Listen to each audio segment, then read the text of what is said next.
तर 11 दिवस कसे गेले हे तुमका पण माहीत नसतील, आमका पण समजले नाही. कारण जेव्हा गणपती येतात तेव्हा सगळीकडे असं आनंदाचा उत्साहाचा वातावरण असतं. आणि जे लगेच जाणारे 11 दिवस गेले आणि जेव्हा गणपती पोचवची वेळ येता, म्हणजे गणपतीक निरोप देऊची वेळ येता, तेव्हा मन असा भरान येता. आणि आज ताच असा की आज विसर्जन असा गणपतीचा. तर बघूया आपण. आमच्याकडे कसा माहिती आहे, किंजवडे गावात एक नदी आहे, तर नदीवर गणपतीचं विसर्जन केला जाता. सगळे गावातले वाडीतले जेवढे गणपती असतात ना तेवढे मंदिरामध्ये येतात. मंदिरामध्ये एकत्रित त्या गणपतींची आरती केली जाता आणि आरती करून झाल्यानंतर त्या गणपतींचा त्या नदीमध्ये विसर्जन केलं जातं. आणि गणपती संपूर्ण शाडू मातेचे असल्यामुळे कुठलाही पर्यावरण हानी होत नाही किंवा नदीमध्ये पण प्रदूषण होत नाही. तर आज आपण ताच बघूया सविस्तर. चला.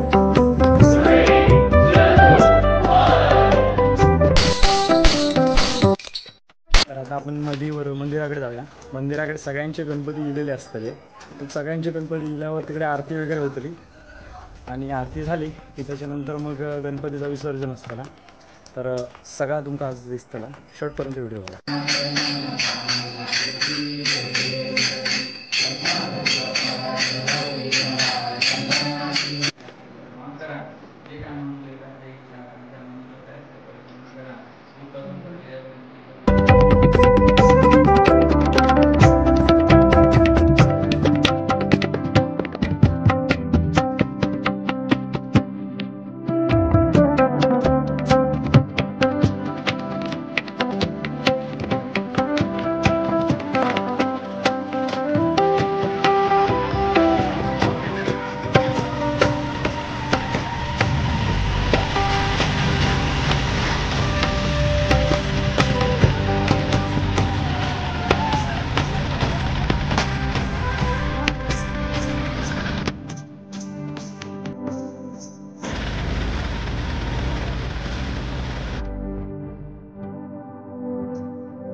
बाप्पा मोरया, पुढच्या वर्षी लवकर या. अवघ्या वर्षभरान म्हणजे वर्षभराची आस लावून 11 दिवस आपल्याकडे पाहुणं म्हणून निघलो गणपती बाप्पा.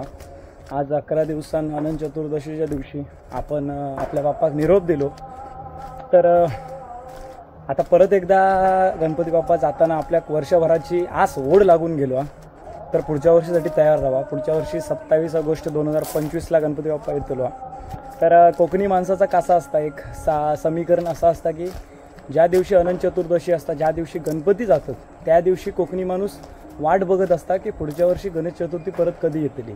कोकणी माणूस कधीही गणेश चतुर्थीची वाट बघताना कंटाळत किंवा दमत नाही. त्यांना फक्त टेन्शन तर असतं की ह्या वर्षी जर मला कमी सुट्टी गावली, ह्या वर्षी योग भेटला नाही तर मी पुढच्या वर्षी कसं येऊ. तर मित्रांनो, खूप आनंदात उत्साहात ही चतुर्थी देखील आपण साजरी केली.